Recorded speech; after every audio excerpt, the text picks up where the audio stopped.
radio du Salon de la radio, interview. Une question. Pour toi, par exemple, BFM Business, c'est de la radiovision ? Ça a été les premiers à faire effectivement de la radiovision. Parce qu'aujourd'hui, on est quand même plus dans un programme qui se rapproche de la télé, ça évolue. C'est difficile en termes de Effectivement, de définition. Chacun va y mettre sa patte. Parfois, on va s'orienter plus télé, parfois, on va s'orienter plus radio. Ce qui est sûr, c'est que c'est pas les professionnels qui vont choisir. Aujourd'hui, c'est vrai, si on prend les professionnels, on a les professionnels de la télévision, les professionnels de la radio, on a même la presse écrite qui se met à faire de l'audio, de la vidéo. Oui, nous venons d'équiper le Parisien, qui à la base n'est pas forcément quelqu'un qu'on attend en télévision. Eh bien, le Parisien, son plateau vidéo équipé par Broadcast Associés, justement pour faire ce genre de choses. Ce que je veux dire, c'est que ce sont les consommateurs qui vont choisir. Et les consommateurs, ils ont tous un smartphone, ils ont tous une tablette. Ils savent plus s'ils écoutent de la télévision, de la radio, de la presse. Ils ont du contenu audio, vidéo. C'est vrai que le terme n'est pas bien défini à ce jour, mais c'est eux qui choisissent la façon dont ils veulent consommer leurs médias. Et quand on regarde les ados, par exemple, les ados aujourd'hui consomment de la musique essentiellement sur YouTube. C'est vrai. Et est-ce que quand même, je sais pas, après on va pas se lancer dans des analyses poussées, surtout vu notre état pour cette 3e journée de salon, mais est-ce que ça va pas perdre un petit peu de magie d'être filmé, etc. Parce que c'est quand même pas le même exercice que quand on est libre à la radio. Même si là on sent pas trop la présence des caméras, mais je pense que voilà, je me montre plus souvent de profil à te regarder qu'à regarder la caméra de face, parce que voilà, moi j'ai envie de regarder mon invité, et même si j'ai envie de vous regarder, j'ai surtout envie de vous parler. Il y a tout à inventer. Si on pense vraiment que les animateurs, ils ont un physique de radio, moi je suis un ancien animateur radio, donc j'en parle librement, je pense que j'ai plus un physique de radio qu'un physique de télé, eh bien on peut très bien imaginer faire un petit avatar aussi pour représenter les animateurs, une bouche. Il y a différentes façons de concevoir la radiovision. Drôle de choix quand même. Non, justement, c'est la liberté pour tout. Moi, j'ai l'impression de revivre le début des années 80, justement, où on se disait espace de liberté, FM. Oui, c'était déjà un espace de liberté.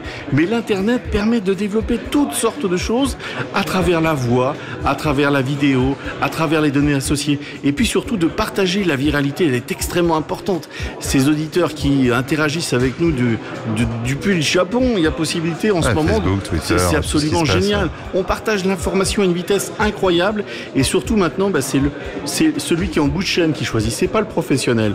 Le professionnel, il doit faire une seule chose, c'est de produire un contenu de bonne qualité, qu'il soit en vidéo, en audio, en données associées.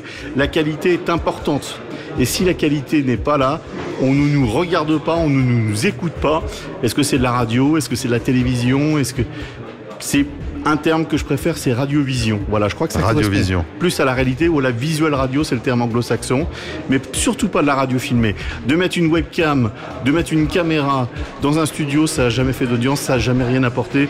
De voir un animateur affaler sur sa console entre deux disques. Et ça existe, on le sait. T'es venu le matin me voir. Donc, blague à part, j'aime pas cette formulation, mais c'est pas grave, on fait avec ce qu'on peut. Quand on veut installer ce type d'équipement, je suis une radio, je veux avoir la même chose. Ça fonctionne comment ? Est-ce qu'il faut obligatoirement avoir des gens à la régie Eh ben non, si on veut faire un produit de qualité ? Justement, tu as raison, David, de poser cette bonne question. On part sur les bases de la radio existante. Ça reste avant tout de la radio. Et puis on vient compléter l'ingénierie en place, et on vient aussi équiper l'animateur en auto-DJ ou le réalisateur de l'animateur avec un écran supplémentaire, parfois tactile, parfois c'est même directement sur la console radio. Là on a une Studer par exemple qui est en place. On peut très bien interfacer la petite régie vidéo qui fait afficher les tweets avec la console, si bien que Maxime, il a une ou deux choses à faire en plus, mais quelque part c'est son métier. Son métier, c'est de gérer le contenu. Ouais, Maxime, il a l'air de s'endormir sur sa console, là, tu sais. Tu vois, c'est parce que c'est pas lui qui gère. Mais si on fait ce que fait Benjamin, si Maxime avait un petit peu plus l'habitude, eh bien, il pourrait tout gérer lui-même. Et je vais même te dire, toi, David, en auto-réalisateur, tu pourrais tout gérer toi-même. Et alors, qu'est-ce que c'est jouissif de tout faire soi-même ? Je vais penser à ça, on va rester là-dessus. Il est coquin ce salon, hein, mais c'est vrai que on va peut-être terminer là-dessus. Hier soir, les jeunes talents de la radio et de la télé 2015 avec Rémi Castillo. C'est vrai que tout à l'heure, j'étais par exemple avec Silviano Marchione du studio École de France. Il nous parlait de sa formation qui est polyvalente. Tu connais bien également le studio École de France, je crois. Les studios radio, télé. Et là, c'est vrai que tu nous parles de cette radiovision. On voit ici, c'est la deuxième année où sur le salon, hein, si je dis pas de bêtises, on est équipé de caméras. C'est vrai qu'il y a beaucoup de réactions sur le hashtag Salon Radio. Bah tiens, ce serait bien de nous dire, est-ce que ça vous plaît de voir nos bobines, ou alors est-ce que vous préfériez que de l'audio? On peut demander. On peut demander. On peut faire un petit sondage. On peut demander, mais ce qui est intéressant, c'est que de toute façon, ils n'ont pas attendu qu'on leur pose la question, ils réagissent. Tout à l'heure, j'ai vu un tweet qui m'a interpellé un petit peu, parce qu'il y a un auditeur, un consommateur, on va dire, qui disait il y a un petit problème technique à tel moment.